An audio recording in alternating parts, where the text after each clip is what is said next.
দর্শক মণ্ডলী, নাহিদ রহমানের পরিকল্পনা ও পরিচালনায় এখন আপনারা দেখবেন সমসাময়িক বিষয় নিয়ে talk show superstar energy saving lamp, যে কথা কেউ বলেনি। অনুষ্ঠানটি উপস্থাপনা করেছেন দিমা নেফের তিথি। পরিবেশিত হচ্ছে যৌথভাবে superstar energy saving lamp, Banglalink, Robi এবং স্পিডের সৌজন্যে।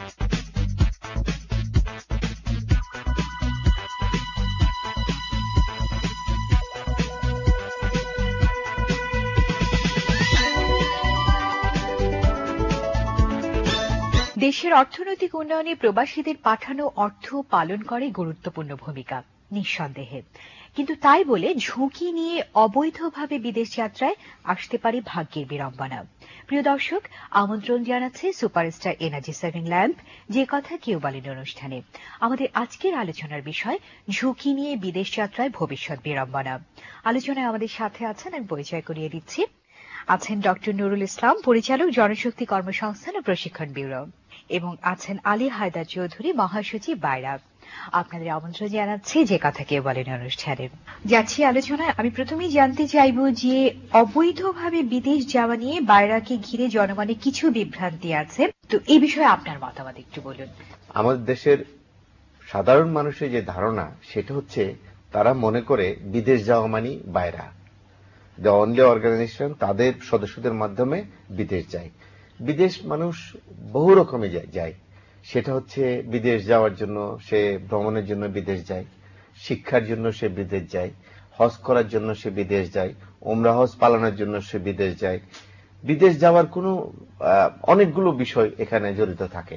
আর এই সবগুলোই আমাদের একটা পাবলিক পারসেপশন যেটা, সে সবগুলোই দায়িত্ব চলে আসে অটোমেটিকলি বাইরের উপরে। সম্প্রতি সেই বিষয়টা কিছুটা কমেছে, কারণ আমাদের এই বিষয়টা নিয়ে অনেক টকশো হয়েছে এবং পত্র পত্রিকায়, প্রিন্ট মিডিয়া, নিউজ মিডিয়া এই বিষয়গুলো নিয়ে কথা বলেছে। আস্তে আস্তে মানুষের ভিতর থেকে সেই ভুল ধারণাটা এখন ভাঙানোর চেষ্টা হয়েছে। বিদেশ যাওয়া মানে বাইরা নয়। বাইরার দায়িত্ব হচ্ছে সুনির্দিষ্ট চাকরি নিয়ে বৈধ ডিমান্ড লেটার, চাহিদাপত্র, অর্থাৎ চাহিদাপত্র সংগ্রহ করে সরকারের পক্ষ থেকে নিয়োগ অনুমতি নিয়ে বৈধভাবে বিদেশ পাঠানোর দায়িত্বটাই শুধু বাইরের উপর অর্পিত থাকে, আর কোন দায়িত্ব।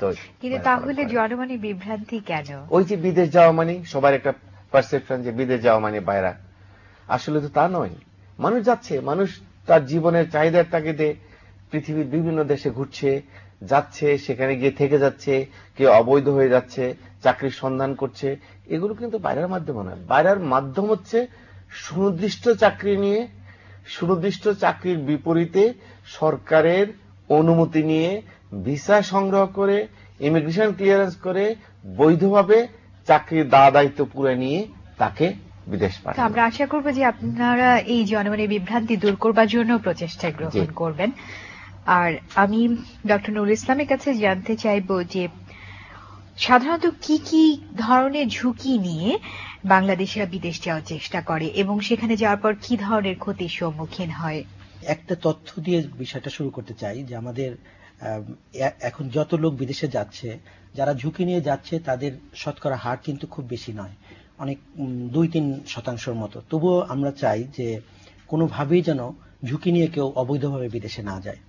এখন যারা এই ঝুঁকি নিয়ে বিদেশে যাচ্ছে তাদের অনেকগুলো পথ আবিষ্কার হয়ে গেছে। তারা যেমন উদাহরণস্বরূপ আমি বলতে পারি, ইউরোপে যাওয়ার যে বৈধ পন্থা সেটাতে তারা না করে তারা ভূমধ্যসাগর পাড়ি দেয় নৌকা নিয়ে, সাহারা মরুভূমি পাড়ি দেয় হেঁটে। ঝুঁকিগুলো কেন নেয় আর বৈধ পন্থা না যেয়ে কেন অবৈধ পন্থাকে বেছে নেয়? দুটো উদ্দেশ্য। একটা হলো যে ওখানে গিয়ে অনেক বেশি বেতন পাবে, এই ধরনের একটা রোজি পিকচার তারা দালালদের মাধ্যমে পায়।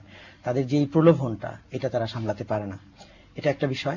দালালরা তাদেরকে মিসগাইড করে। আর একটা হলো ওইখানে বেতন মান এত বেশি যে তারা এইভাবে মনে করে যে ঝুঁকি নিয়ে গিয়ে একবার সেটেল হতে পারলে আমার জীবনের একটা পরিবর্তন হতে পারে।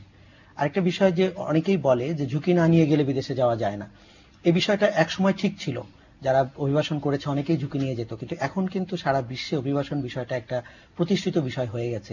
এখন একটা সিস্টেম হয়ে গেছে, কোন যে দেশে যাবে তার নির্দিষ্ট নিয়ম কানুন সবকিছু আছে। কাজে ঝুঁকি নিয়ে যাওয়াটা কোনোভাবেই তাদের জন্য সুবিধা বয়ে আনে না। এবং তারা গিয়ে যে সেখানে ভালোভাবে আয় করবে বা সম্মান নিয়ে থাকবে, মর্যাদা নিয়ে থাকবে, সেই বিষয়টাও নিশ্চিত করে না।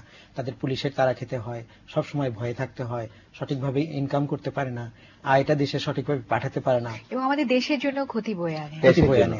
সম্মান তাদের জন্য ক্ষতি, দেশের জন্য ক্ষতি। এবং সামগ্রিকভাবে অভিবাসন ক্ষেত্রে আমরা যেটা করতে চাচ্ছি, একটা সুনির্দিষ্ট ব্যবস্থা যেটা স্থাপন করতে চাচ্ছি, সেটা করার জন্য সমস্যা হয়ে যাচ্ছে। ইভেন তাদের ব্যক্তিগত এবং সামাজিক জীবনও কিন্তু অনেক ঝুঁকিপূর্ণ হয়ে যায়। সম্প্রতিকালে আপনি দেখেছেন যে মালয়েশিয়া যাওয়ার জন্য অনেকে নৌকা নিয়ে টেকনাফ থেকে রওনা দিয়েছে। কত বড় ইম্পসিবল একটা বিষয় যে নৌকা নিয়ে অন্য দেশে চলে যাওয়া। তারা জীবনের মূল্যকে নির্মূল্য করে, জীবনের মূল্যকে কোনো দাম না দিয়ে তারা চলে যাচ্ছে। দুঃসাহসিক একটা অভিযান, যেটা মানে সম্পূর্ণ অনিয়মতান্ত্রিক, অবৈধ।